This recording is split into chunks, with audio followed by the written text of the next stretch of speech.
a gente optou para fazer um estudo assim, mais simples, né?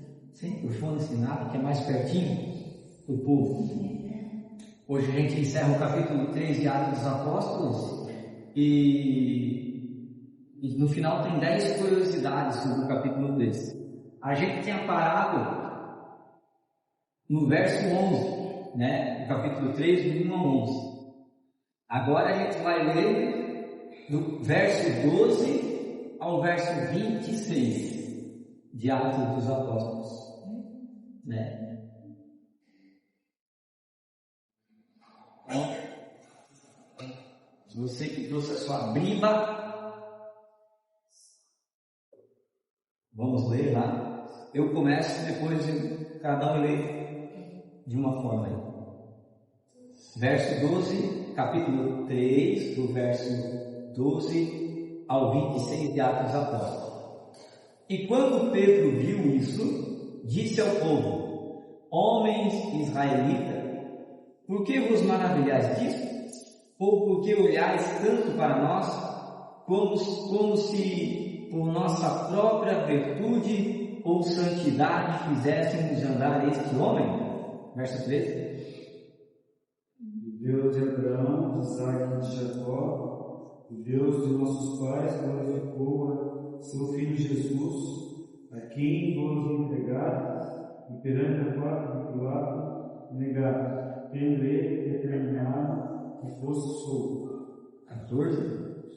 Mas vós negaste o santo e o justo, e pediste que vós desses um homem homicida. 15. E mataste o príncipe da vida, ao qual Deus ressuscitou dentre os mortos, porque nós somos testemunhas. 16. E pela fé do seu nome, fez este caminho parecer a este que vedes conhecer. Sim, a fé que recolheu deu a este, na presença de todos vós, está esta desde sair. 17.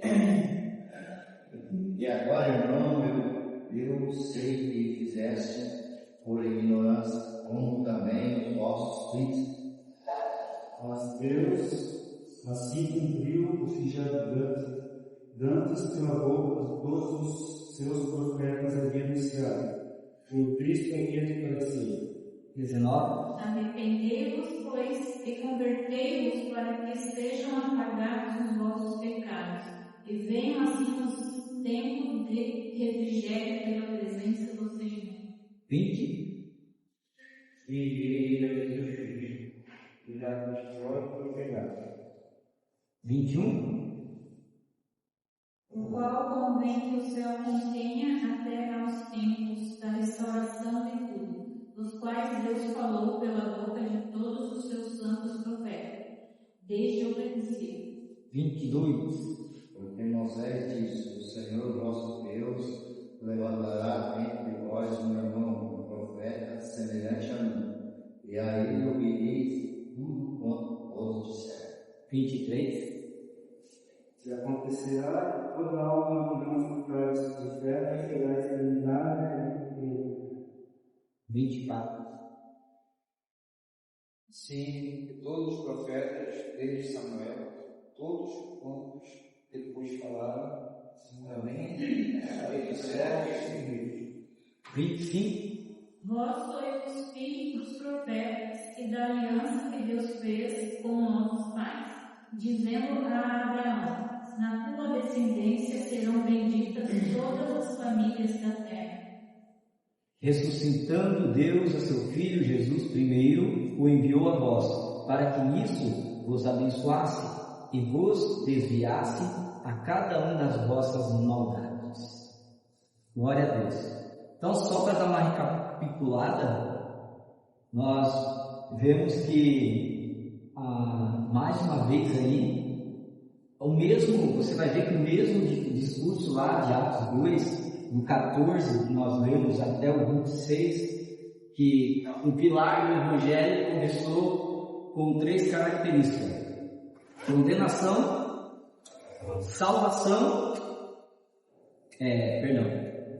condenação, salvação e batismo no Espírito Santo.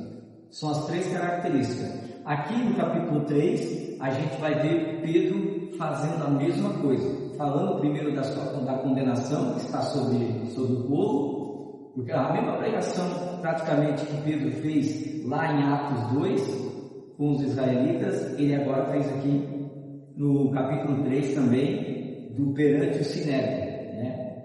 Então, esse é o início da pregação de Pedro, serve para desviar a atenção dos apóstolos para Deus.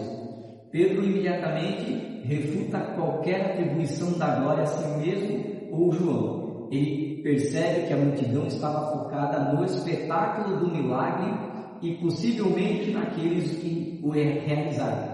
Ao perguntar por que vos maravilhais disso, ele os convida a olhar além da superfície, a frase força ou santidade. Nega qualquer poder inerente ou mérito pessoal dos apóstolos.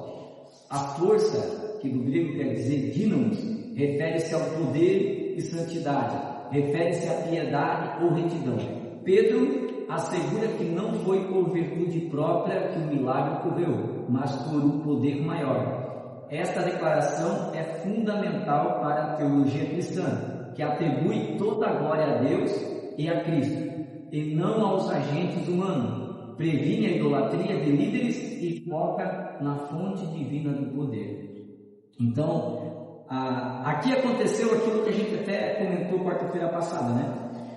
Eles ficaram maravilhados, porque imagina, né? 30 anos ali, aquele homem coxo estava na porta, e há 30 anos, né? Deixa eu desenhar de novo para quem nós, né? Talvez você não veio na quarta, e talvez você não viu o vídeo lá que a gente postou. Então, a porta formosa, irmãos, é enorme, né? É maior, é mais larga que a nossa abertura do culto aqui. Então, passava ali não um rio, passava lá 20, 15 pessoas por dia, que entravam lá para fazer as orações. E o camarada estava ali, né? Segurando o caneco, a todo momento.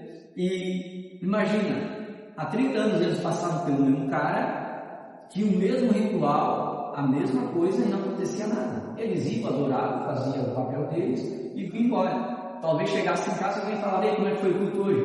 Normal. O pastor pregou, os irmãos cantaram, normal. Mais um culto.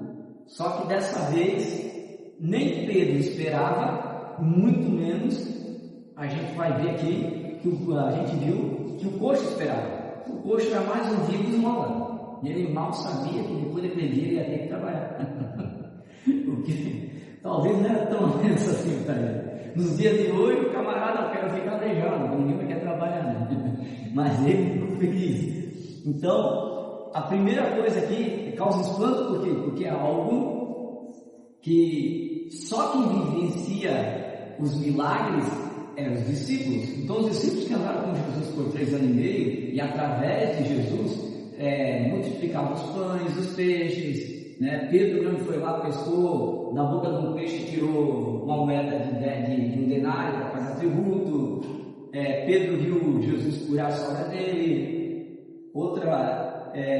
Os discípulos, né? André e Filipe, também com Jesus, viram Jesus curar a menina, a filha de Jairo, que estava morta. Os discípulos mesmo viram o próprio Jesus levantar o morto de Naim, né, ressuscitar. Então, os discípulos por 3 anos e meio era normal. Jesus, quando enviou eles, né, quando eles ainda eram 70 seguidores, Jesus mandou eles lá: olha, vocês em meu nome vão expulsar demônios, vão pisar em serpentes e cobras, se tomar algum veneno em meu nome, mal algum vai acontecer, vão curar enfermos e tal. E eles voltaram tudo felizes: Senhor, a gente dá ordem, os demônios nos obedecem. Se você olhar, demônios só são expulsos a partir do momento que Jesus entra na história. Na Bíblia não tem ninguém expulsando demônio, somente Jesus expulsa. Nem no Antigo Testamento, a Bíblia diz que Davi tocava a harpa e os demônios de Saul não expulsavam, porque eles se acalmavam.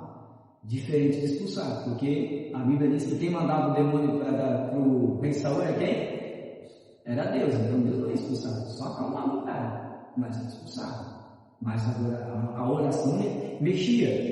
Mas expulsar demônio você só viu a partir de Jesus.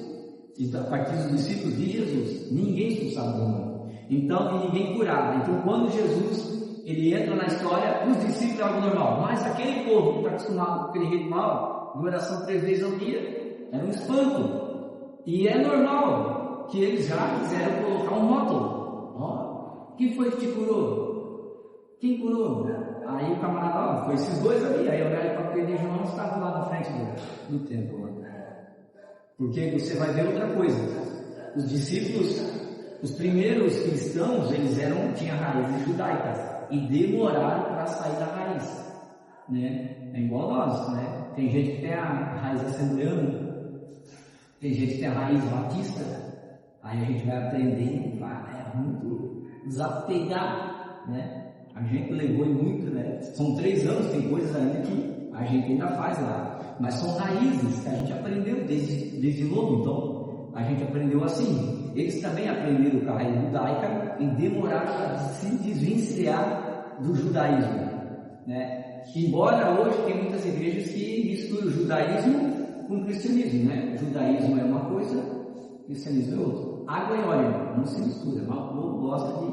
O próprio apóstolo Paulo teve que escrever o livro de Romanos para explicar isso. O livro de Romanos é só sobre isso. Judaísmo é uma coisa e cristianismo é outra.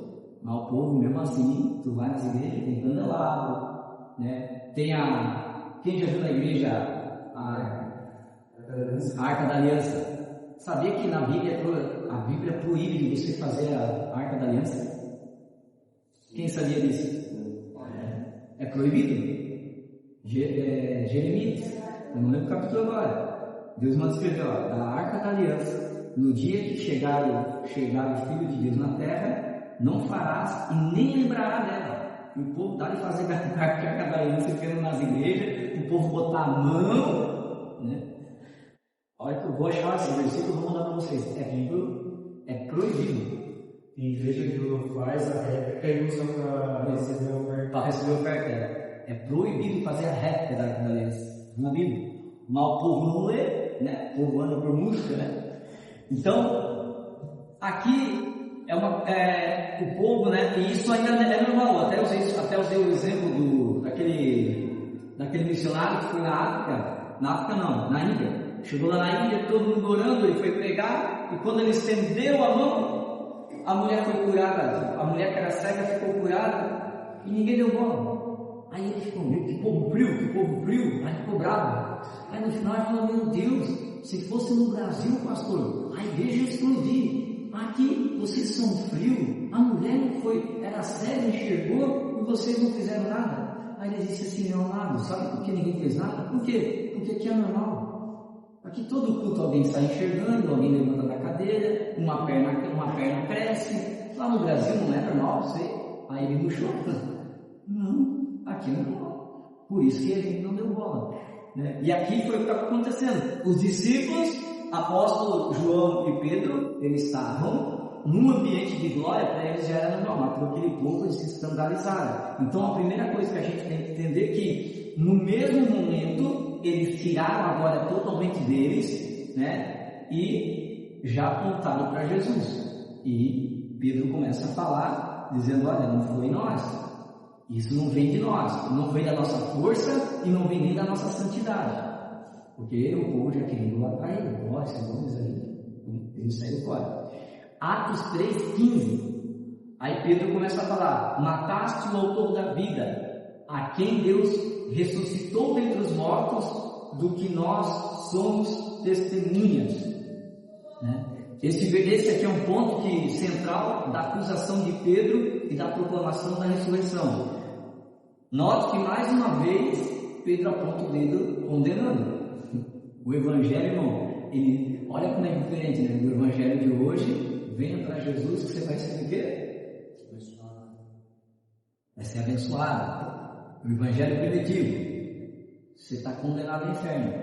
Se você se escapar hoje, você pode ir para o inferno amanhã. Literalmente isso que Pedro está dizendo. Ele falou, olha, o autor da vida, a quem Deus ressuscitou dentre os mortos, do que nós somos testemunhas, né? Ele está falando, ó, nós somos testemunhas, esse cara ressuscitou. Então é o ponto crucial. A expressão aqui, autor da vida, é profundamente significativa, que pode ser traduzido como o originador, líder, fundador, príncipe. Ele é o fundador, ele é o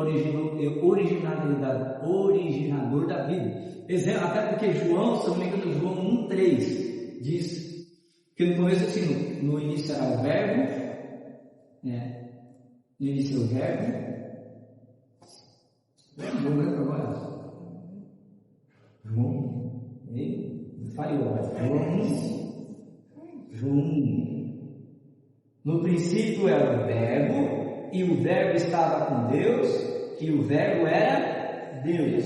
Aí vai falar no 2, ele estava no princípio com Deus. Aí 3, todas as coisas foram feitas por ele, e sem ele nada do que foi feito se fez. Ou seja, a originalidade de tudo que foi feito é Cristo. Sem ele nada seria feito. Isso é profundo. Então, esse aqui, ele já está apontando, já está quebrando a característica colocando Jesus como originador. Por quê? Porque os judeus só criam somente em Deus, e para eles, se viesse outra pessoa dizendo, esse cara aqui é filho de Deus, era apedrejado. Não tem como, né? Eles iam ficar nervosos. Então Jesus é apresentado não apenas como aquele que dá a vida, mas como a fonte e princípio de toda a vida. Ele contrasta isso dizendo, aquele que tu mataste. O verbo forte que denota homicídio implica na gravidade do pecado do povo. Eles mataram aquele que é a própria fonte da existência. No entanto, a segunda parte do versículo, ele diz: a quem Deus ressuscitou dentre os mortos é a chave da esperança. A ressurreição é um ato soberano de Deus que reverteu a injustiça humana e validou a identidade de Jesus. Os apóstolos são testemunhas, não apenas de um evento, mas de uma verdade transformadora que é a base de sua mensagem.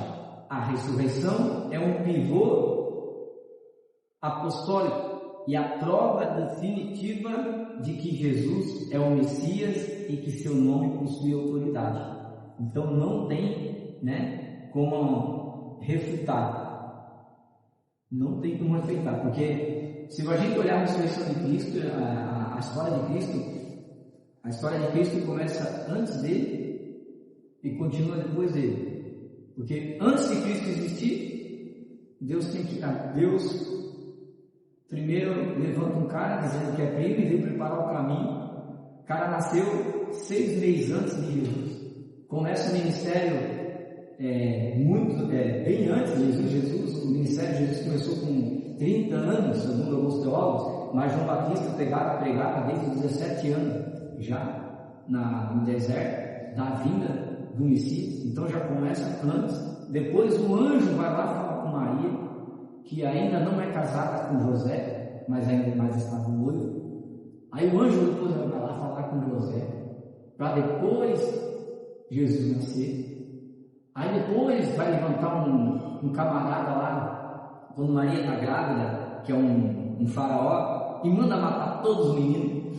Tudo isso antes de Jesus nascer. Então, cara, até eu estava vendo um ateu conversando com um ateu que não crê em Deus, mas ele fala assim: se existe um Deus, de todas as religiões que eu já estudei, só um seria um Deus verdadeiro, o Deus dos cristãos, porque a história começa antes dele, com ele, e continua depois dele. Então não tem como refutar. Se foi uma conspiração, vai ser a conspiração muito bem elaborada na história, porque, como diz, começa antes com ele, depois dele. Não tem como, Tanto que até as datas na história é registrada antes de Cristo e depois de Cristo. Marcou a história, então é irrefutável. Atos 3,19 continua dizendo: arrependei-vos, pois, e convertei-vos, para que sejam apagados vossos pecados, e venha assim os tempos de refrigério pela presença do Senhor. Mais uma vez o Evangelho mostrando que é totalmente diferente, né? O Evangelho começa com condenação, né, a arrependimento. Esse é o chamado ao arrependimento, é a promessa da salvação. Arrepender-vos significa uma mudança radical de mente e direção, um abandono da antiga forma de pensar e viver que levou à rejeição de Cristo.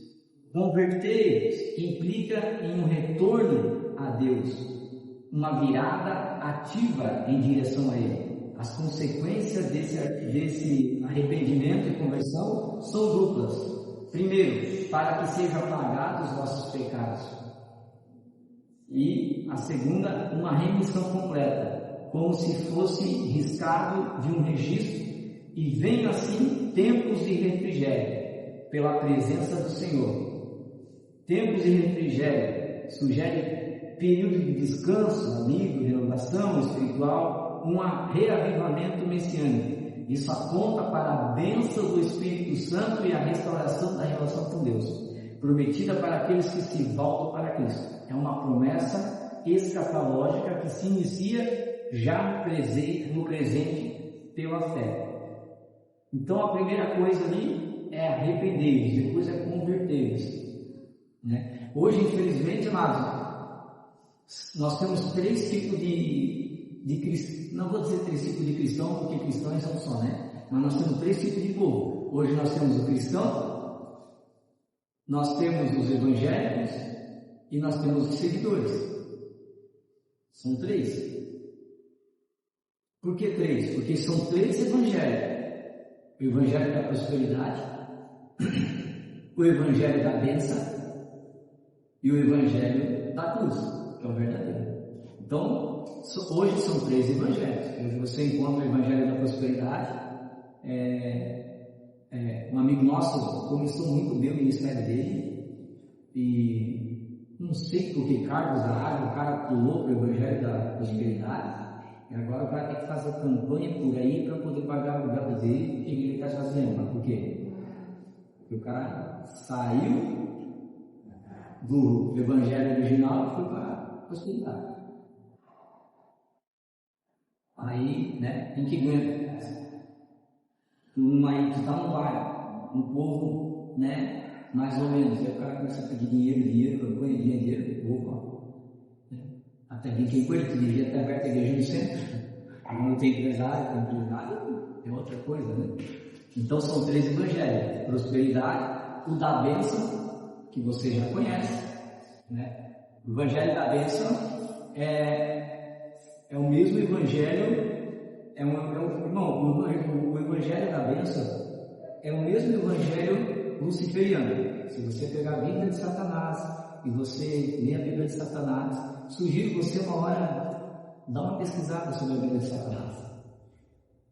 O evangelho luciferiano, eu até comentei domingo aqui, né? O evangelho luciferiano, ele não prega ódio, ao contrário, ele é egocêntrico. Adore o Lúcifer, porque o luciferiano acredita que Jesus e Lúcifer são irmãos, porque a palavra estrela da manhã, Lúcifer quer dizer estrela. Também algumas tradições, luz da manhã. Então os caras fazem uma confusão ali. A igreja do 7º dia também crê que Jesus e Lúcifer são irmãos. Aí, se você ler, diz assim, e se a gente notar, eu vou falar o que eu já falei domingo aqui, talvez passou despercebido, mas os cristãos de hoje, os evangélicos, eles andam mais segundo o evangelho de Lúcifer do que de Jesus. Porque o evangelho de Lúcifer diz assim, ame quem te ama, procure quem te procura, agrade quem te agrada, e teus inimigos virão o poder de Lúcifer sobre a sua vida, e você jamais ficará pobre. Porque o Lúcifer te dará ricas bênçãos. Buscai a Lúcifer e fazer todos os sacrifícios que Lúcifer te dará em Deus. Luciferiano, ele te ensina a amar só apenas quem tu ama. O evangélico, não vou falar cristão, o evangélico ama quem não ama ele? Não. Os evangélicos são mais luciferianos do que o próprio povo. Porque eles só amam quem ama. agrada quem agrada e raramente vai lembrar do inimigo, ao contrário, né? Se teu inimigo te vê no pau, quem não te ajudou vai te ver no pau, não se arrepender. Não é assim? Porque aquele que te aponta, né, as pregações assim, o teu inimigo vai ver, Deus vai te levantar, e os que te apontam vão ter que ver. Não, isso não é evangelho. Jesus nunca pregou um negócio desse, nunca falou um negócio desse. Mas no evangelho você pretende. Aqueles que te apontam, aqueles que não acreditavam em você, vão ver você resplandecer na luz de Lúcifer. A gente tem mais luciferiano na igreja, irmão, do que cristão. Irmão, isso é de chorar, mas é verdade.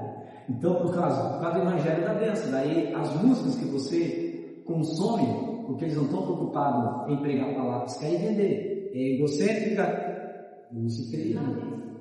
O homem é o centro e Deus fica fora. O homem é o centro e Deus fica fora. Deus não deixou de ser o centro, né? Então, a gente vai ver o terceiro, que daí é o evangelho da cruz. O evangelho da cruz é morte.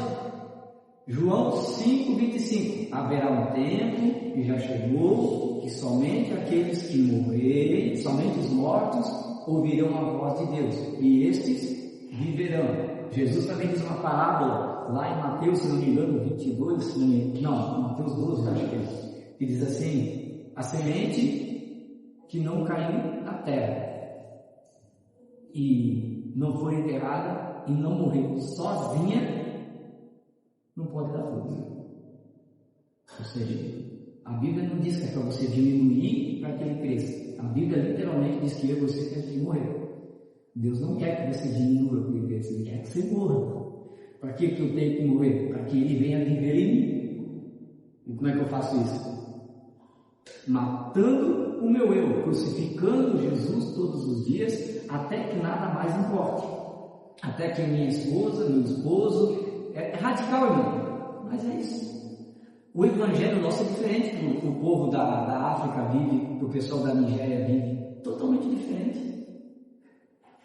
O evangelho de lá, eles amam Jesus porque eles amam Jesus pelo que Jesus é e pelo que Jesus dá. E o que Jesus dá não é dinheiro, não é nada, porque são pobres. Jesus deu a salvação, dá alegria. E muitos de nós, por causa de coisas materiais, a gente já perde a bênção, a gente já fica fraco, a gente já desanima e a gente fica agarrado com isso aqui que a Bíblia diz que o ferrugem destrói, a traça corrói, o ladrão rouba. Aí Jesus diz: aonde está o teu coração, ali está o teu tesouro. Então você vai ver que os discípulos aqui, Pedro e João, depois do Pentecostes aqui, eles já estavam com Jesus, já tinham largado a mão das coisas deles. Mas aqui mostra que o ministério deles começa já com grande poder, mas você vê que eles não querem nada então.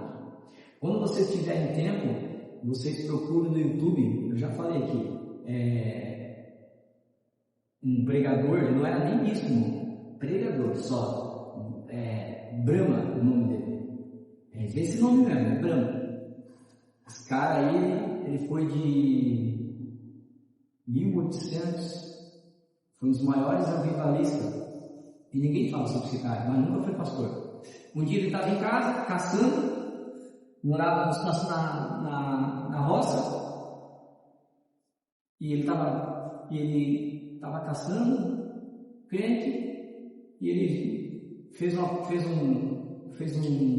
prova com Deus: Senhor, se tu existe mesmo, faz com que apareça um animal aqui que eu preciso comer. Minha filha, estou com minha esposa, meus filhos em casa e não tem o que comer. Aí diz que aparece uma raposa lá.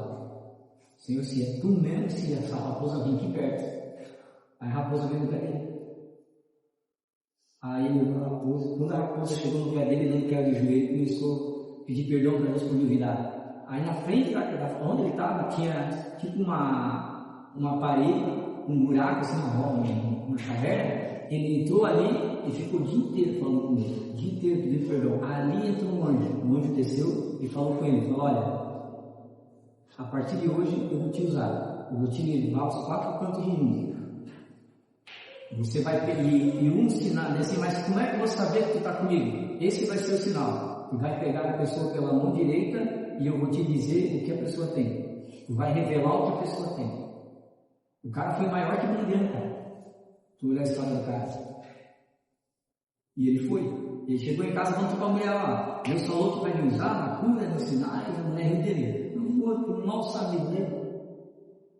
O mal sabe cantar ainda. Eu não sei. Aí chegou um compadre lá dele. Ele falou para o compadre também riu. E foram para o culto. Aí eles sentaram lá no culto lá. Eles tinham uma mulher. Deus falou assim: pega o nome dela. Falei assim: senhora, posso orar para a senhora? Ela pode. E a senhora tinha uma doença crônica lá, não lembro agora qual é. Ele pegou na mão direita dela e falou: ó, tua doença é isso. Mas se você crê em Jesus, ele pode curar. Se você crê em Jesus, ela crê. Foi na hora. Pum. Aí começaram a levar ele nas viagens. Aí estádios assim eu vi. E ele pregava o dia inteiro. Tanto que atrás do púlpito, atrás tinha, botava uma cortina e botava uma cama. Ele dormia 15 minutos e voltava a pregar e curar as pessoas. Dormia mais 15 minutos e assim foi a vida dele. E quando ele morreu no último dia, detalhe, muitos empresários chegavam para ele e diziam assim: ó, quantos tu quer? Porque tu acabou de curar o câncer da minha filha. Ele rasgava cheque de 3 milhões, 5 milhões, ele rasgava, não aceito. Com muito esforço, um pastor conseguiu arrecadar, fez uma oferta sem saber quando estava dormindo, para reformar a casa de madeira dele. Ele nunca cobrou R$1. E ele ficava assim fora de casa 8, 7 meses. Aí no último dia ele ressuscitou uma criança e depois ele estava indo para, se eu não me engano, para a África. E uma pessoa disse para ele: olha, Satanás está te esperando lá, porque sabe que tu vai fazer estrago, então tu vigia quando tu for. Quando ele estava indo de carro, saindo dos Estados Unidos para ir para a África, quando ele estava indo de carro, veio um carro com 2 bêbados batendo de frente. A mulher dele morreu na hora. O motorista ficou paraplégico e ele começou a agonizar. Aí ele pega, bota a mão na cabeça da mulher, ora, ela ressuscita e o cara fala assim: pede para, e ela fala: amor, pede para, ora para Deus te curar. Diz: o dom é meu, agora eu vou descansar. Eu te ressuscitei porque os nossos filhos têm que ter uma mãe. Ele morreu e ela ficou boa, mas ele ressuscitou ela. Então, olha a diferença do cristianismo nessa época para nós hoje. Se fosse hoje, o cara ia estar andando de jatinho, o cara ia ser o cara. Então, a diferença entre o evangelho entre cristão, o evangelho de cristãos, né? O evangelho ele anda pela denominação e faz movimento para a sua denominação, né? Ninguém é ganhado para Jesus, mas acabou tudo, diz: ó, uma benção, mas não teve uma alma, não foi benção, só porque teve um movimento. O cristianismo é diferente. O cristianismo, ele tem poder, salvação. Se não tiver poder de salvação, irmão, não é cristianismo, é movimento. E Deus não nos chamou para fazer movimento, né? Então, a conversão ela tem que ser genuína. Então, ele dizendo: olha, acontecerá que toda alma que não ouvir esse profeta será exterminada dentro do povo. E você vai ver que hoje não é mais pregado isso, né? Hoje é pregado que você tem que vir para a igreja, você tem que vir para Jesus, que Jesus abençoe a tua casa, a tua família. Ninguém mais quer usar uma palavra: ó, irmão, você está condenado. Romanos 3:23 diz que todos estão destituídos da glória de Deus, vocês precisam se converter. Ninguém fala mais assim. A gente não vê mais esse tipo de coisa. Hoje as palavras são polidas, né? Totalmente diferente do que diz como começou a igreja primitiva. Então, esses versículos, quando examinados detalhadamente, revelam a profundidade teológica de Atos 3, a habilidade retórica de Pedro e a centralidade de Jesus Cristo e a sua ressurreição na mensagem do Evangelho. Agora aqui, ó, lições práticas para a nossa vida atual. Atos 3 não é apenas um relatório histórico de um milagre de um sermão, é um manancial de lições práticas e aplicações que ressoam poderosamente na nossa vida. Primeiro, disponibilidade ao chamado divino. Pedro e João estavam simplesmente indo para a oração, engajados em sua rotina espiritual, foi nesse contexto de simples obediência e disponibilidade que Deus operou um milagre extraordinário através deles. A lição é clara: não precisamos esperar por grandes momentos ou posições para sermos usados por Deus. A fidelidade nas pequenas coisas, a presença em lugares de adoração e a sensibilidade ao Espírito Santo nos prepara para sermos instrumento do poder divino, né? Então, a disponibilidade. Deus, querido, guarda no meu coração. Deus não precisa de pessoas dispostas. Pessoas dispostas, Deus não precisa. E se você chegar lá na terça-feira e perguntar quantos estão dispostos aqui a servir a Jesus, todo drogado vai dar a mão lá. Aí a gente vai perguntar: e quantos estão disponíveis? A mão vai baixar. Não adianta você ter disposição, mas não está disponível. Deus não conta com dispostos, conta com disponível. Porque o que é estar disposto? Disposto, eu reconheço que eu preciso pegar esse copo aqui. Só que eu não estou disponível. Por quê? Porque antes de pegar o copo, marquei compromisso com o meu computador. Então primeiro eu vou pegar o computador para depois chegar no copo. Olha o Evangelho. Vamos desenhar o Evangelho hoje. Pena que não vai dar para gravar. Falar? Não, pode deixar assim, pode deixar. Assim, quem assiste, quem sabe, vem ficar assistindo na internet, vem aqui pessoal. Vamos desenhar aqui o tabernáculo. O tabernáculo começa com o quê? A pia lá, lavar os pés. Né? Eu desenhei aqui o mínimo. Vem aqui, lava os pés, as mãos, o pé, para chegar no sacrifício. Aqui é o sacrifício. Subiu a fumaça, Deus aceita. Fumaça de lado, Deus rejeita. Beleza? Daqui, ali dentro, é o ato do Santo dos Santos. Isso é o templo da lei. Então, o Evangelho de hoje, irmão, olha que loucura. O Evangelho de hoje ainda está vivendo o tempo da lei. Por quê? O que nós aprendemos agora? Que nós temos que ser lavados pela palavra. E a palavra. Para depois a gente sacrificar. Por que eu tenho que ser lavado pela palavra e sacrificado? Para poder estar apto para entrar no Santo dos Santos. Olha que loucura, cara. E o Evangelho não diz isso. Porque quando Jesus morreu por mim e por você, porque qual que é a minha visão? A minha visão é me lavar pela palavra, fazer campanha, sacrificar, orar, buscar, para dar intimidade com Ele. Não é assim? Mas aí Jesus morre na cruz. Aí tudo acaba. Aí Jesus fala assim: Jesus ele faz o quê? Jesus disse: entra no teu quarto secreto, né? Olha o que Jesus fez. Os evangélicos estão aqui, lavando mão, sacrificando para depois entrar. Aí você que entendeu o evangelho, ouve uma voz assim: quando quiseres falar com o Senhor, entra no teu quarto secreto. E no secreto, Deus falará comigo. Aí aqui tu entende qual que é o sentido do Evangelho. A partir de primeiro você tem contato com Ele. Depois do contato dele, você vai fazer o quê? Você vai sacrificar. O que é sacrificar? Tu vai renunciar tudo que tu fazia, porque você agora quer morrer por Ele. E depois de sacrificar tudo, você vai aprender da palavra. Para depois de aprender da palavra, tu sair do templo para ir fazer a obra.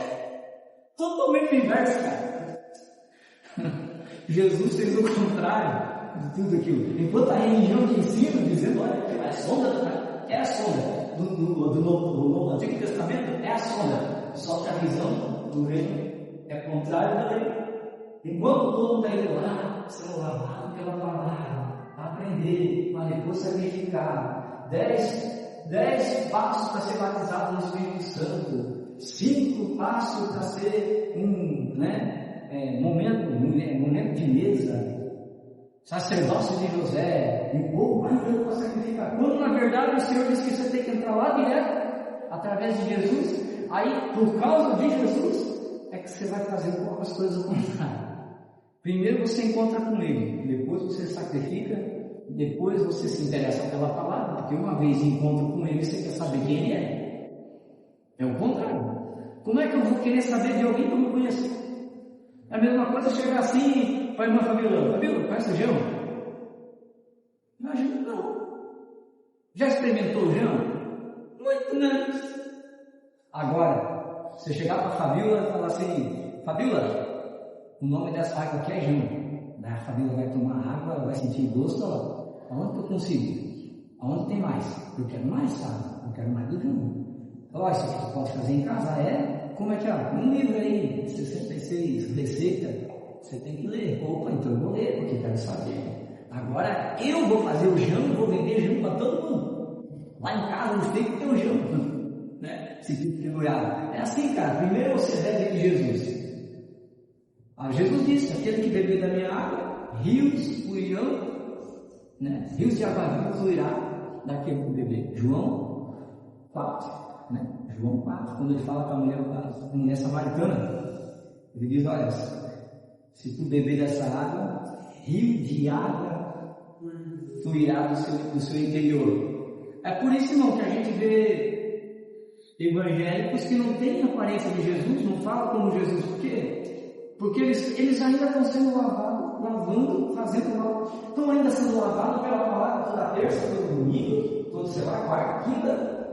Estão fazendo seu sacrifício de 7 dias, de 12 dias, mas não consegue chegar lá, porque primeiro você tem que começar por lá.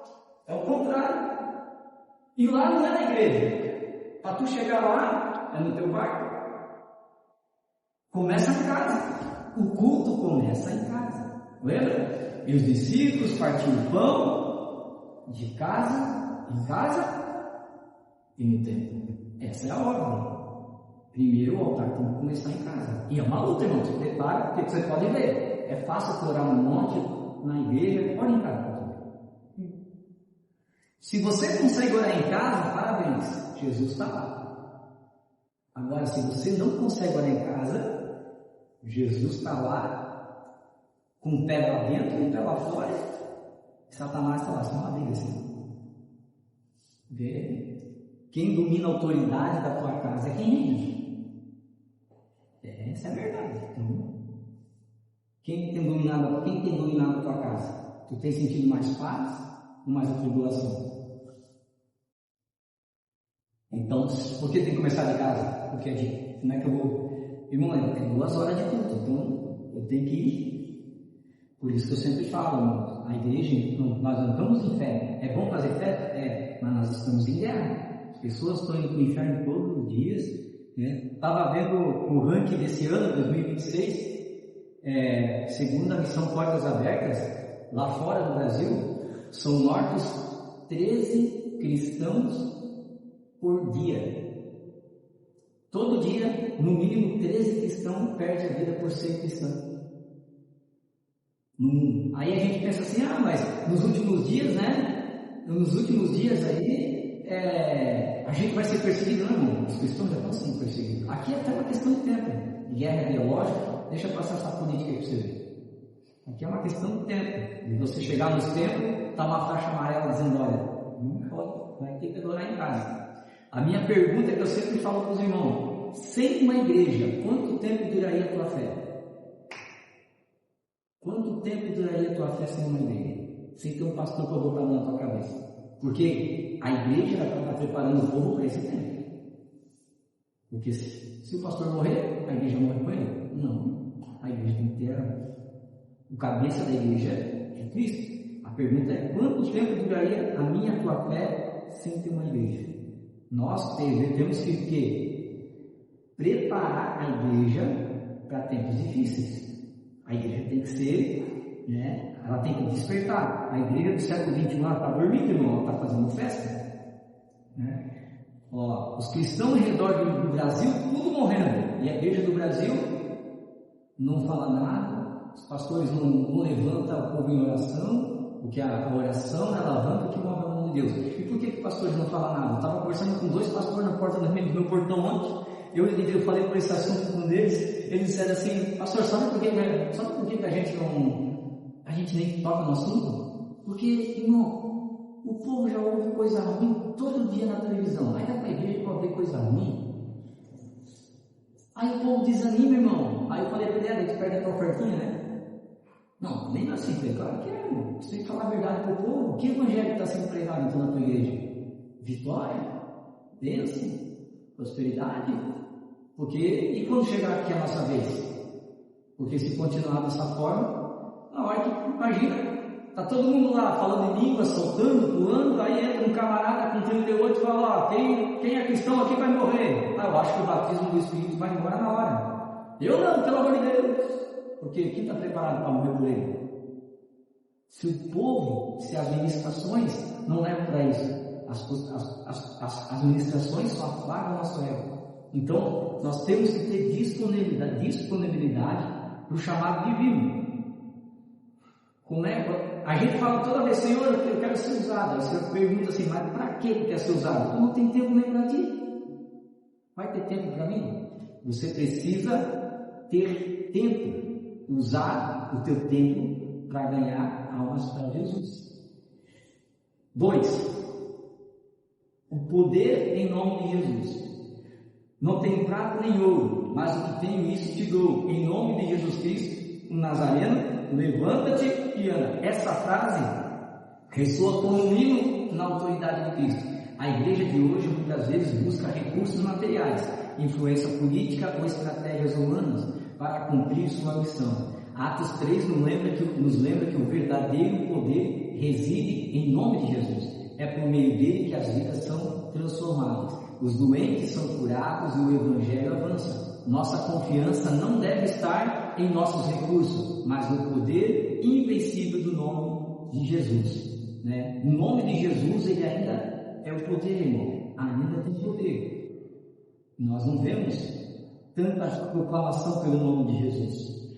A gente, né, vê proclamação para outras coisas, mas curas, né? Quanto tempo, né, que a gente não vê milagres, né? A gente, esse ano acho que não teve nenhum, né? Não teve.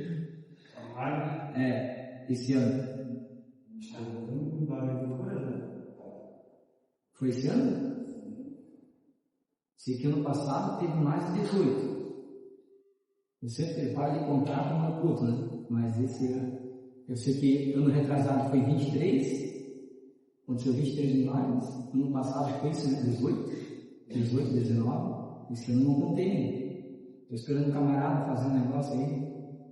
Então, o evangelho, irmão, tem que ter cura, tem que ter poder, né? Eu já falei aqui do cara que chegou com o braço podre lá, né? Quando estava lá, né? Eu não estava lá. Chegou um cara com o braço podre de câncer, né? Lá no projeto lá. Meu, mas fedia, o cara entrou pela porta assim, que ia longe, assim. Aí a gente viu, eu vi que estava um cheiro. Daí eu pensei, será que alguém, né, teve alguma diarreia, teve um fedor podre, assim. Aí ele pegou e sentou do meu lado, sentou no púlpito assim e falou, pastor, olha por mim. Aí ele falou que era obreiro do ministério e tal. Aí quando eu fui colocar a mão assim, falou, pastor, você não aperta, porque senão vai começar a ser triste. Tudo podre, pastor. Aí eu falei, não, amém, irmão. Aí vamos orar então. Aí tá tudo junto e acho que o Júlio também, né? Eu chamei eles para orar, falei, vamos orar aqui, ó. Nós três aqui, tá com câncer lá. Isso foi nessa terça. Na outra terça-feira, foi embora. Na outra terça-feira, o cara apareceu sem marca, nem conhecia ele. Aí o culto lá, a gente terminou de pregar, aí pegou e sentou do lado do pastor, cara, sentou. Lembra de mim? Não lembro? Não, pastor, tudo domingo não. Coloca no bico. Aí não tem isso, ó. Tem nada. Secou, fui tirando as cascas, não tem nada. Eu falei, mano, se tu diz, glória a Deus, não passou. Foi curado, vamos agradecer. Né? Deus é bom, Deus ainda faz milagre. Mas se fosse outro, irmão, vamos gravar, irmão, dá um testemunho aqui, ó, irmão, a mão de Deus aqui. Misericórdia. Deus é simplicidade. Deus manifesta as pequenas coisas. Então, disponibilidade e o nome de Jesus ainda tem poder. Irmãos, quando for orar, não seja covarde. Senhor, se for a tua vontade, quando tu faz isso, tu já está tirando o teu da reta. Não vai acontecer nada. né? Nós aprendemos aqui com João, com Atos dos Apóstolos 10. Pedro olhou para o bojo e disse: não tenho ouro nem prata, mas o que eu tenho, que nós temos, ele falou: o que nós temos, eu te dou. Ele pegou o cara pelo braço, levanta e anda. O cara não levantou. Primeiro que o cara não sabia quem era Jesus, porque se ele conhecesse Jesus, tinha sido curado, porque Jesus já teve no tempo. E a Bíblia diz que Pedro ora. E Pedro, levantando pela mão direita, o colocou de pé. Nem ele sabia que ele está sendo puxado. Ele disse: o outro está me puxando. A Bíblia diz que o pé se firma e ele faz isso, pula. A Bíblia não diz que ele anda, diz que ele pula, só. Daí ele entrou para dentro do templo com Pedro. Então, não é o agente de milagre, não é a gente, por causa de uma fé medíocre que nos ensinaram, a gente não aprendeu a ter ousadia. Então a gente fala: mas a fulana veio aqui e não foi curada. Também, né? Não teve fé? Também, né? Está enfecado. Às vezes Deus não quer curar, não. O negócio não é com ela, o negócio é com você. O agente de milagre é você. Nem momento diz que aquele cara ele ficou em volta de Pedro e João. Nenhum registro histórico vai dizer que aquele cara veio discípulo. Por quê? Porque o Evangelho ele é poder para curar e para manifestar a glória de Deus. Não quer dizer que vai atrair discípulos. Vai atrair curiosos. Mas quantas pessoas você conheceu aí pela vida que foi curado e hoje estão aí no boteco, estão curtindo a vida? Mas Deus não deixa de ser Deus, mas o agente de milagre somos nós. Então a gente tem que se revestir e buscar, porque Deus conta conosco. É João 15, né? João 15, 7, 8, 9. Se minha palavra estiver em vós e vós estiver em mim, pede o que quiseres e será feito. Nisto será glorificado o Pai. Ou seja, Deus tem prazer de curar pessoas para que o nome dele seja glorificado. Deus não está preocupado se o cara vai ficar na igreja ou o cara vai sair. Deus está preocupado em te usar. Deus não está preocupado com o futuro. Até porque, se cura fosse condição para salvação, né, muita gente não seria curada. Até porque, se o cara aceitou Jesus, teve um câncer e não foi curado, ele vai para o inferno por isso? Não. Ele vai morrer de câncer, porém, saúde. Né? Então, não quer dizer que a cura determina a salvação. Isso não quer dizer. Mas, nós, como agente de Cristo, porque como é que você prega um poder de Cristo e tu não consegue curar nem teu filho que tem casa? Sendo que depois de Jesus, a maior autoridade é do pai e da mãe. Depois de Jesus, irmão, a maior autoridade é do pai e da mãe. O que tu falar na vida do teu filho e da tua filha é sentença. Vai se quebrar, vai, tu profetizou, tu lascou. Não vai dar nada, não vai não, tu profetizou. A tua boca tem a Bíblia diz que tem poder para a vida e para a morte. Por isso o apóstolo Paulo dá mais de 48 passagens lá no Novo Testamento dizendo: não amaldiçoe ninguém, não amaldiçoe ninguém, porque o que tu falar acontece. Aí tu vai perder a tua salvação por amaldiçoar os outros. Porque se o cara morre sem salvação pela tua boca, vai dar ruim para você. Então nós temos um grande poder. Não amaldiçoe ninguém. Deus te chamou, Deus te deu mãos para você abençoar. Nunca vai amaldiçoar. Sempre abençoar. A prioridade da mensagem evangelística. 3. 1. Disponibilidade do chamado divino. 2. O poder do nome de Jesus. 3. A prioridade da mensagem evangelística. O milagre foi o catalisador, não um objetivo final. Pedro usou o assombro da multidão para proclamar a verdade sobre Jesus Cristo, sua vida, morte e ressurreição e a necessidade do arrependimento. Hoje somos tentados a focar nos sinais e maravilhas ou em programas sociais. esquecendo que o propósito último é apontar as pessoas para Jesus. Qualquer obra de caridade ou manifestação de poder deve servir como uma ponte para a mensagem salvadora do Evangelho. Ou seja, a prioridade sempre vai ser evangelística. Ou seja, mas o que acaba acontecendo? Para fazer um movimento, a mensagem evangelística sai de texto e a gente faz movimentos, né? Infelizmente, acontece o movimento. A gente foca nos prodígios sinais. Qual os títulos, né? Culto de libertação. Aí a gente vai, não, vou lá porque eu quero ser liberto. Não tem como. Aí o cara bota na cabeça, culto de libertação, alguém vai orar por mim. O cara não está indo atrás de salvação, ele está lá porque ele quer ser liberto. Mas que nem já aconteceu aqui. Que oração quer? Quer Jesus? Não tem como uma coisa com a outra, né? Alguém lembra da moça, né? Quer ser curado? Quer Jesus? Não. Todo mundo vai ser curado, não tem como. Ele é a porta, tem que ter arrependimento, e a pessoa não quis. Mas queria ser curada, ela veio porque alguém disse para ela que é tão profeta de Deus, daí que um homem quer botar a mão na cabeça e ela ser curada. A mensagem evangelística sempre será o central, ou seja, a cura, o milagre é poder, o evangelho é poder, mas a nossa fé não pode estar alicerçada nos sinais e maravilhas ou programas sociais, né? Não pode estar apontada nisso.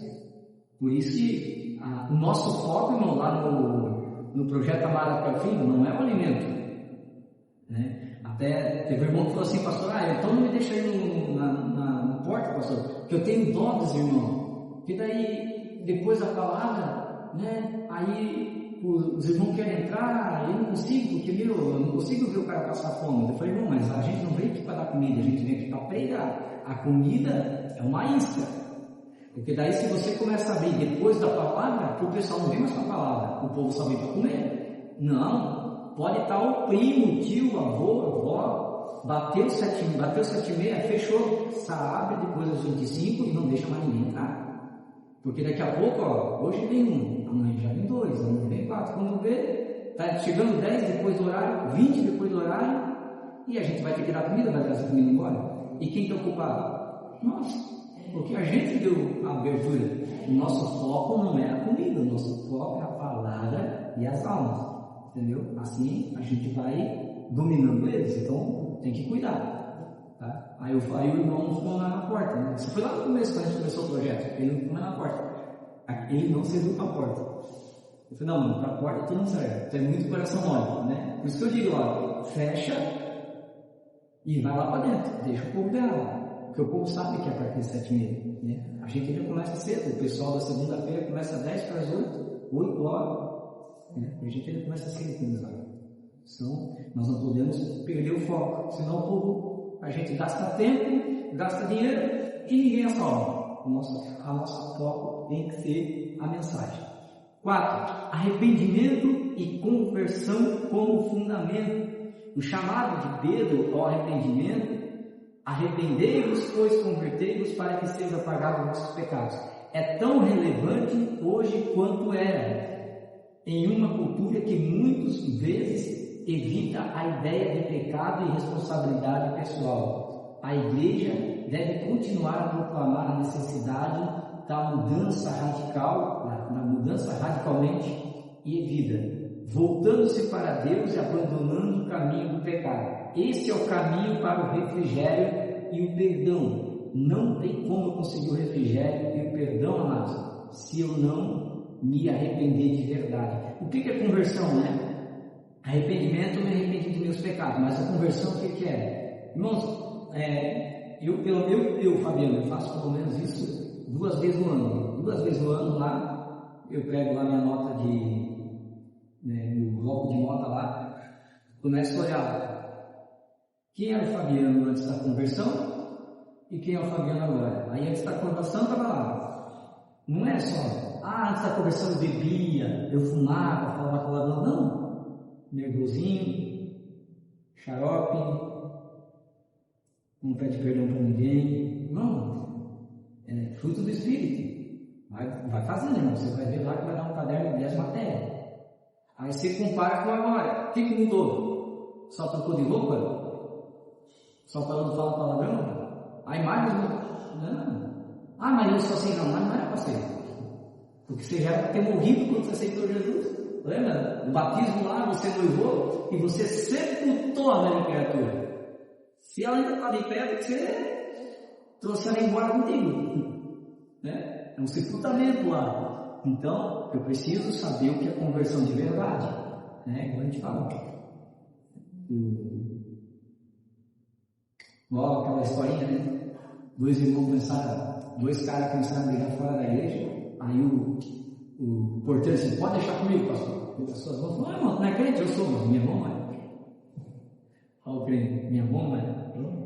Cuidado, né? Ah, mas antes de Jesus tu era irado? Era. E agora? Continua. Então não se converteu. Se arrependeu, depois se converteu. Arrependimento e conversão são duas coisas totalmente diferentes. Arrependimento, todo mundo se arrepende, pede perdão, mas conversão é metanoia, transformação de vida, né? Lembra, só para lembrar da lagarta, a lagarta, aquele ser, nós é igual a lagarta, um ser asqueroso, feio. Aí quando a gente encontrou Jesus, a gente entrou numa metanoia. Aí você entra dentro do casulo. Quando tu entra dentro do casulo, tu tá ali caminhando com Jesus, aprendendo o que pode, o que não pode. Aí quando sai do casulo, se batizou. Quando sai do casulo, é para sair o quê? Uma borboleta. Tu entrou uma lagarta, semana natural, né? Uma borboleta, ou seja, converteu. Era uma coisa, virou outra. Hoje não. Hoje o pessoal se arrepende, entra no casulo, quando sai uma lagarta com duas antenas vestida de borboleta. Sai fantasiada. Não tem mudança de vida, só trocou a roupa. Não adiantou. Então, a gente tem que, né, literalmente hoje, deixe de ser largado, irmão. Vamos virar borboleta. Metanoia. Então, o arrependimento tem que fazer parte da cultura. E hoje ninguém mais prega, irmão. É por isso que hoje nós temos que fazer retiro de quebra de maldição. Porque se o cara se converteu lá na igreja que prega prosperidade, ele se converteu de verdade? Não, primeiro porque ele vai para a igreja por causa do dinheiro. Aí Deus abençoou. Aí um dia, né, quebrou financeiramente, foi para uma outra igreja. Aí lá prega o cristianismo. Aí ele começa a falar: não, mas não aprendi assim. Eu aprendi que era assim, sabe. Não, beleza. Aí o cara vai perguntar: mano, mas tu já perdoou teu pai? Não falo com meu pai, não falo com meu irmão, não falo com o papagaio, Então, cara, quando tu se converteu, todo mundo se converteu. Não, pastor, ninguém me explicou isso. Eu tenho púlpito, não é pregado. Como é que você vai saber? Né? Então, por causa desses três evangelhos. Ou se o cara foi lá para a igreja evangélica, o cara aceitou Jesus, irmão, o cara aceitou Jesus, glória a Deus, aleluia, amanhã o irmão Zemar vai lá para o discipulado. Aí o cara, em vez de aprender a Bíblia, o que ele aprende? Os 12 dogmas da igreja. Na igreja fulana, nós fizemos assim. Lição 2. Na igreja fulana, nós acreditamos assim, porque o velho homem, tudo o estatuto da igreja, nada da Bíblia. Aí o cara vai aprender também? Não. Agora, olha a pregação de antigamente. O cara aceitava Jesus, chegava em casa, né? Já foi isso. O cara chegava em casa, o cara devia no boteco do Zé lá. Aí o cara chegava em casa, ouviu sobre arrependimento, o Espírito Santo convenceu, porque convenceu o Espírito Santo. Aí o cara chega em casa, primeira coisa, o cara era uma marido, a mulher, acabei de vir na igreja, quero te pedir perdão. Porque olha, agora eu vi a palavra, me perdoa, realmente era um cavalo dentro de casa, me perdoa, né? Chega em casa, abraça o marido, fala, chega para os filhos, por isso que a estatística diz que quando o pai se converte, há uma probabilidade de 90% da casa toda se converter. Quando é apenas a mulher, apenas 30%. Porque o teimoso Zé Ruela não lida, não lida. Aí o que acontece? O cara, ele vai lá e fala para os filhos, ó, às vezes ele não fala, mas ele mostra a atitude, que ele mudou mesmo, fala, ó, o pai mudou mesmo, voltou para a igreja. Aí ele vai na segunda-feira, lá no bar do Zé, aí ele chega, ô Zé, me perdoa, Zé, ó, quanto que eu estou te devendo aí, Zé? Aí o Zé fala, estou devendo tanto, ó, passa a conta e fecha a régua aí, Zé, foi bom enquanto durou a nossa relação aí, mas agora virei quente, Zé, então, a partir de hoje eu não estou te devendo nada, né? Foi lá no mercado que tinha fiado a arma, eu não tenho condição agora, mas eu posso te pagar aí 50 por mês, porque agora eu sou crente, eu aceitei Jesus, eu não posso pedir nada para você. Aí o cara falou, o cara mudou mesmo, hein? Poxa, esse era o evangelho dos anos 90. O evangelho de hoje, o cara se arrepende, aí alguém diz, irmão, agora tudo se faz novo. Aleluia, glória a Deus. Tudo se faz novo. Aí o cara volta para casa, contente com a família, não pede perdão para a mulher, porque não pede arrependimento, não pede perdão para os filhos, nada. E simplesmente soube do boteco do Zé. Aí o Zé fica, como o cara não apareceu mais? O cara não veio mais. Aí começa a comentar no bairro, Zé, cadê o cara lá? Cadê o João? Eu digo, Zé, parece que ele está indo para a igreja com a mulher. Não, a gente está me devendo aqui, nunca mais apareceu. Aí ele vai e conta o testemunho na igreja ainda. Não, antes de contar o testemunho da igreja, ele vai lá e compra um terno bonito, chique. Aí ele passa na frente do boteco do Zé com a família. Ele, meu Deus, me libertou desse lugar, misericórdia, céu do inferno, misericórdia. Nem olha pro botequeiro lá, aí à noite vai dar testemunho. Aí o Zé está no boteco vê, miserável, está me devendo, mas dinheiro para comprar terno tem. Praga. Aí à noite vai dar testemunho no culto. Irmão, aceitei Jesus me renovou, mas não pagou ninguém, ela está devendo. Aí é mais um. Aí o cara, aí que o Zé vai aqui, que o Zé fala, por isso que eu não gosto de. Você não gosta de crente, irmão. Velhaco, miserável. Anda, trocou de carro 10 vezes e não vai pagar minha conta. Eu nunca me esqueço da mãe do pastor nosso, tadinho. Eu esqueci o nome dela. Ela toda feliz que aceitava Jesus, ela chegou na loja, a dona da loja chegou assim, mana, deixa eu te dar um abraço, eu estou tão feliz porque eu aceitei Jesus ontem. Ela, acho que é Laura o nome dela. Ai, Laura, você não me disse que tu virou crente? Ai, eu virei. Ah, não, tu não era tão certinha. Porque ela puxou debaixo do balcão, assim, um livro grosso, irmão. Tudo isso aqui é crente, ela nunca mais me pagaram. Meu, acabou com a mulher. Ela murchou na hora, irmão.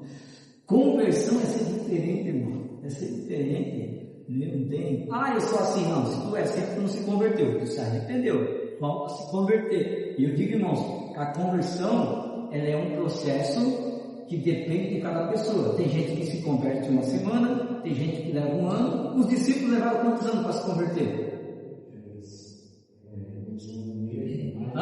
3 anos e meio.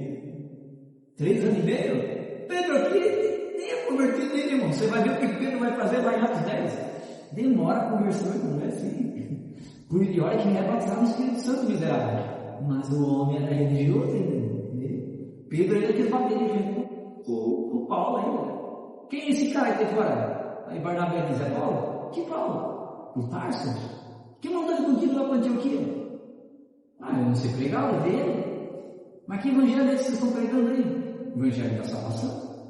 Gálatas, uma batida de crente ali, apóstolo Paulo escrevendo. E eu tive que chamar Pedro até na frente de todos e exortar, porque ele merecia ser exortado. Pedro só queria dissolver os judeus, não queria dar olha. A gente vai chegar lá, nessa parte aí, briga de titã. Então, irmão, a conversão depende. Então, às vezes, olha mesmo o cara ali, irmão, hoje, esse é o perigo. Hoje, às vezes, pode ter problema.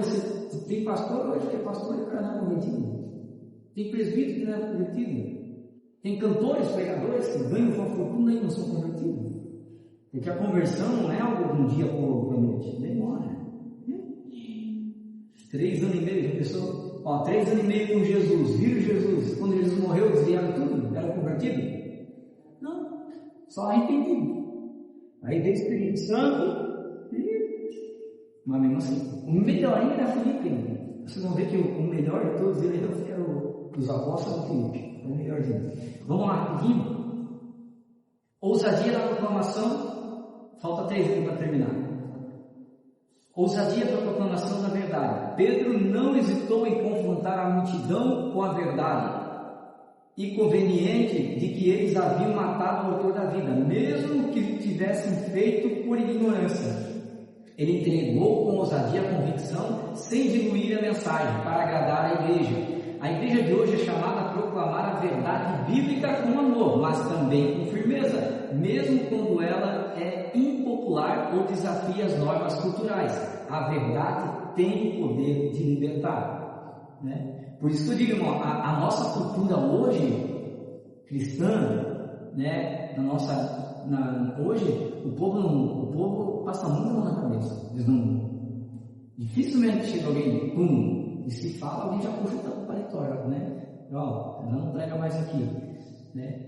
Então, hoje, a palavra, ela tem que ser pregada, irmãos. Se você não se converter, você vai para o inferno. Ó, casamento, né? Eu não posso falar porque está sendo gravado com problema, que agora é na cadeia, né? Então, vai para a internet, eu não posso falar. Então, casamento é aquilo que a palavra de Deus diz, é o que a palavra diz, não tem meio termo, acabou, né? Sexto, reconhecendo a soberania divina, Pedro explicou que, embora o povo tenha agido por ignorância, a crucificação de Jesus fez parte do plano eterno de Deus.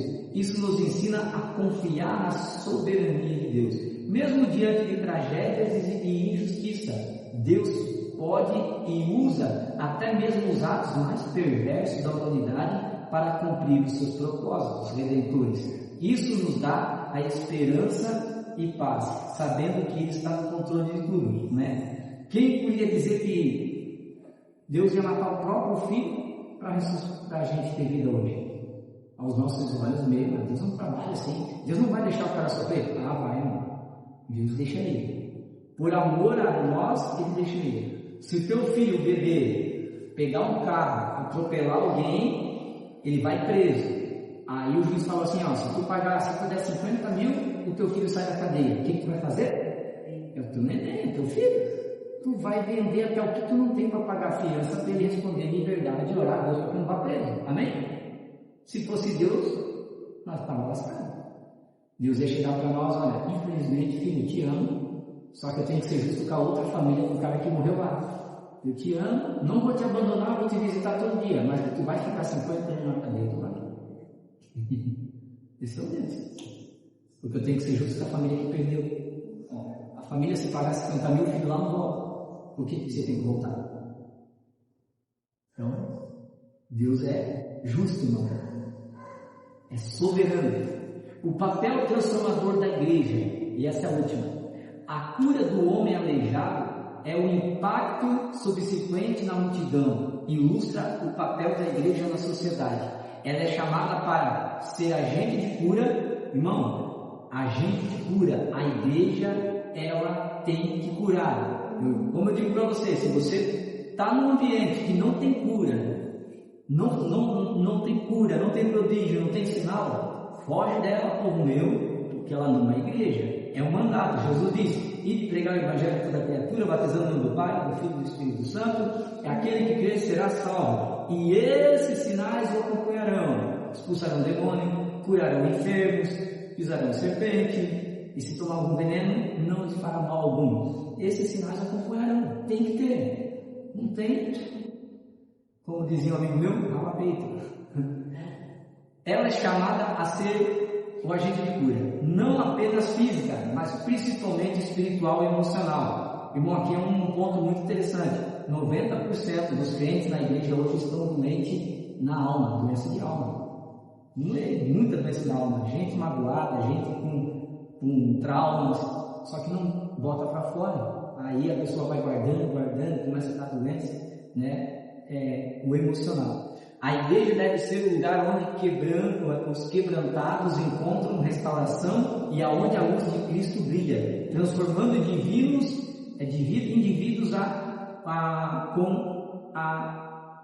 transformando os indivíduos e a comunidade. Ou seja, a igreja tem que ser um lugar de transformação, não só dentro dela, a gente tem que resplandecer para fora, né? Por isso que eu não abro mão do trabalho fora, né? A gente tem pouca gente, irmão, senão a gente já estaria em asilo, né? Eu tenho muita vontade de fazer culto em asilo. Os velhinhos estão indo tudo para o inferno, irmão. Por que a igreja não vai lá? Porque eles não dizem, não ofertam, né? Então não vão, mas alguém tem que ir lá. Nós temos que começar a lançar os asilos, orfanato. Também quero fazer. Meu maior sonho quando eu tinha igreja, a primeira coisa, eu falei no púlpito, quando saí da outra igreja, eu falei, o meu sonho é ter uma igreja que tenha uma cozinha e que tenha um banheiro para o outro tomar banho. Ainda falta o banheiro, mas vai ter, em nome de Jesus. E aconteceu, Deus me deu a cozinha, né, as coisas acontecerem, foi aí, a gente vai cuidar de idoso e vai ajudar os orientais a sustentar o órfão. Deus vai dar graça. Irmão, por 3 anos a gente faz coisa para negar, não sei nem como a gente consegue toda terça-feira estar lá, é milagre.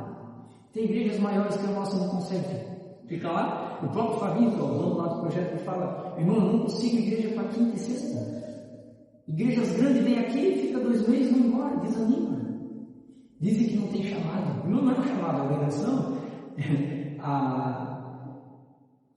O julgamento da igreja está em Mateus 25, 31 a 47. Lá é o julgamento da igreja.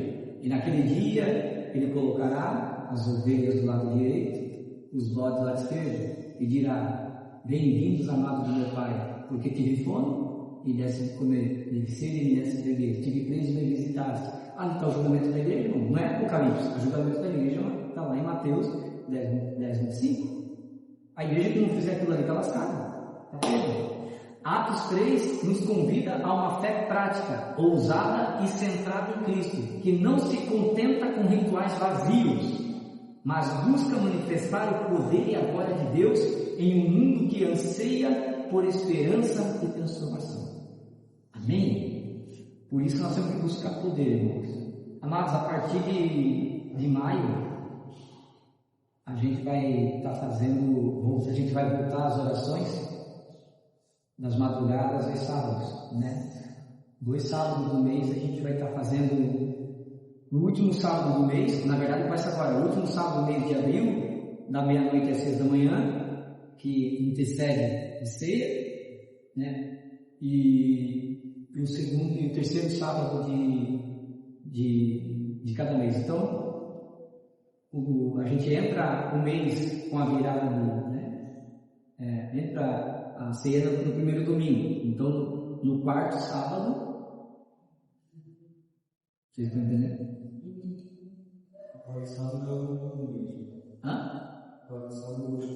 Isso. No quarto sábado, isso está certo, que daí o domingo é no outro, então então no quarto sábado, no quarto sábado de cada mês, a gente vai fazer a virada da meia-noite às 6 da manhã, igual a gente fazia. Aí, na outra semana, a mesma coisa que antecede a ceia. 2, né? Que a gente fazia, irmão, era muito mais avivado. Tinha mais luta também, mas era muito mais avivado. Então a gente precisa voltar à nossa origem, voltar à nossa oração. Pastor, eu só consigo orar 30 minutos. Irmão, vem aqui, faz a tua parte, ora 30 minutos, vai para cá descansar. Eu falo assim porque isso eu falo da meia-noite às 6. Ah, pastor, tem portais? Não, né? Tem portais. Irmão, da meia-noite às 6 eu fico facilmente na Netflix maratonando o série. Eu já fiquei, né? Aí, quer dizer, para tu ficar sentado assistindo uma série, de 6 horas tu fica. No espera do Senhor, alguma coisa está errada, né? Então, aí a gente deixa tudo meio à luz, a gente fecha aquela porta lá, aí a gente entra por aqui, né? Aquela porta lá fica fechada. A gente volta aqui em fundo musical, a gente glorifica, pula, planta bananeira, oração pura. Agora está chegando o inverno, a quem quiser ir atrás do peleiro, né? Ano passado a gente já vinha com o cobertor, já me enrolava de cobertor. Né? Saía de casa, não sei que vai mendigo, você vai o mendigo se enrolado. A gente fazia muito levantamento, né, mano? Fazia assim, até as músicas, orar é bom. Amém? Glória a Deus. Pastor, isso aí com batuquinha. Então vamos orar. Quarta-feira que vem, capítulo 4 de Atos da Apóstolos. Levanta a voz de oração, serve a Deus.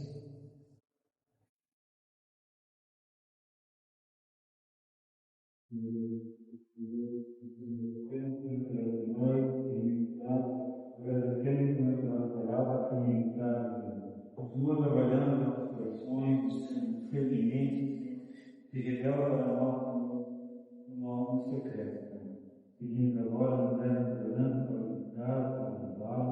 Continua planejando uma semana abençoada na tua presença, nos guardando todos os perigos, irmãos.